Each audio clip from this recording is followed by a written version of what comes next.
video is about... Let's do something different. Oh, what? No, you're good. Okay. But introduce yourself, and I'll introduce myself. Hi, this is Alden Whitty from Float Pod Therapies. And this is Nick Janicki with Float Pod Therapies and True Rest. And this video is about the build-out essentials, the build-out questions that we always get. I said that like an announcer. Go ahead. It's funny. That we want to answer. That's good. That we want to answer for you. So Nick, what about build-out? What do we need to tell everybody about that? So what's the question again? Build out what? So that's a big question. That's why that could be a 90-minute video. So talk about square footage. What's a good square footage for? That is a big question. So square footage is basically so what we recommend for the pod rooms is 14 by 10 to 12 feet. Right. So 14 by 12-ish is what our recommendation is. The float pod is 9 feet long. You need 1.5 feet, 2 feet behind it. And you need a couple feet in front of it just to walk around it, like 3 feet, for a changing area. So 14 works. But, what I say is right now we're in 2,200 square feet. We have a very, very large center.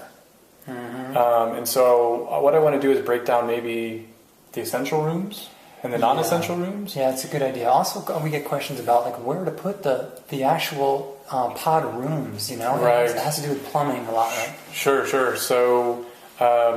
square footage, let's do that in another video. Let's do that. So square footage is, 2,000 square feet would have been sufficient. We have a lot of extra rooms. Mm-hmm. You could have, and we have 4 pod rooms. 4 pod rooms. And so we could have done that with 1,500 square feet.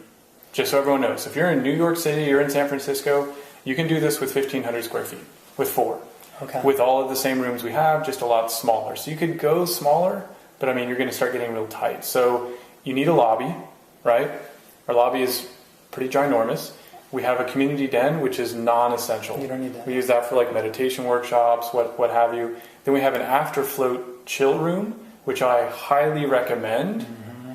But again, it's non-essential. But the way we designed it is we have as few doors as possible. Mm. So it's not a hallway indoors. Our float chill room is kind of this nice open space that opens up to the hallway. It's like the central. It's like the central room. And it's beautiful. People will talk after their float that never met. So at any rate, you have that. The video room, I would say that's essential. It is. Personally. Because that is how your business determines its flow. If you start having people watch a video in your lobby, number one, your employees are going to go insane listening to the same video. But it really disrupts the flow. So... what else do we have? We have an office, which is non-essential. It's like a refrigerator and some storage. You can put all that in the storage room. And storage is huge. You definitely need a nice size. Well, storage is essential. Yeah. Absolutely essential. We have a 10 by 8, which is barely enough. It's tight. Right. 10 by 8 is tight.